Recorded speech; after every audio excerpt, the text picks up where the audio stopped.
এই যে আমাদের অর্থাৎ গ্রানাইট পাথরের কাজ কমপ্লিট করলাম। এপাশে আমরা রাইজার লাগাইছি এবং এপাশেও আমরা রাইজার লাগা সম্পূর্ণ শেষ করলাম। আর কালকে আবার আমরা কাজ করবো, কারণ এই পাথরটা শক্ত হওয়ার পর আমরা কি করব, সিঙ্কের এই যে মাপ দিয়ে রাখছি, এখানে দেখতে পাচ্ছেন হোয়াইট কালারের একটা দাগ সুন্দরভাবে আমরা কোড মার্কিং করে রাখছি, কালকে আমরা কাটবো। আর এই পাশে হলো ডাউন চুলার রাইজার লাগাইছি। আর এই সিঙ্কটা কেটে তারপর এখানে আমরা রাইজারটা দেবো, কারণ যদি আমাদের একটা রাইজার আনতে হয় কিনে তাহলে আমাকে আবারও এক্সট্রা খরচ দেবো অনেক, এই কারণে আমরা এখান থেকে কেটে এখানে লাগিয়ে দেবো।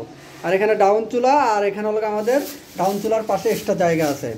এখন আমি আপনাদের মাপগুলো বলে দিচ্ছি, আপনারা মনে রাখবেন। যারা এরকম কিচেন রুমে গ্রানাইট করে মানে গ্রানাইট পাথর দিয়ে যারা ডিজাইন করতে চাচ্ছেন এবং স্ল্যাব দিতে চাচ্ছেন শুধু টাইলস দিয়ে এরকম করে, আর এটা হাইট দেওয়ার মেইন কারণ হলো কি, যারা মহিলারা আছেন এখানে ধোয়ার জন্যে দেখা যায় আপনাদের মাথায় এবং কোমরে যেন কোনো প্রবলেম না হয়, একবারে স্টেপ দ্বারা থেকে আপনারা সব কিছু ধুতে পারবেন এখান থেকে সিঙ্কের। আর ডাউন চুলায় যখন পাতিল থাকবে আপনারা দ্বারা থেকে পাতিলটা দেখতে পারবেন ভিতরে, মানে ভাতটা তরকারি হয়েছে কিনা এটা আপনারা দেখার জন্য আমরা এইভাবে ডাউন দিছি। আর এখানে এক্সট্রা একটা জায়গা রাখছি। প্রথমে যে আপনার চেলাপটা দেখতে পাচ্ছেন, এই চেলাপ ফ্লোর থেকে আমাদের হাইট আছে 30 ইঞ্চি।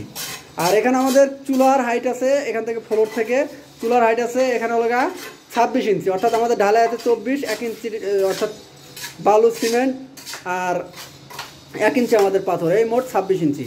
আর এখানে আমাদের রাইজারটা লাগানো হয়নি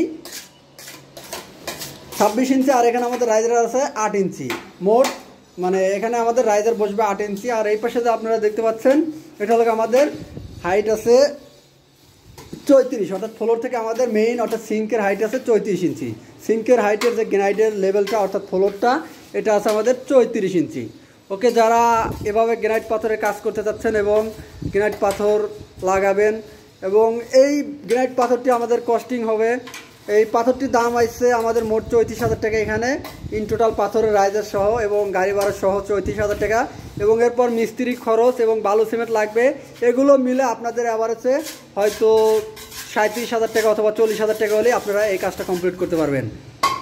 ওকে, আমার এই ভিডিওটি ভালো লাগলে আমার চ্যানেলটি সাবস্ক্রাইব করবেন এবং লাইক করবেন এবং শেয়ার করবেন। সবাই ভালো থাকবেন, সুস্থ থাকবেন।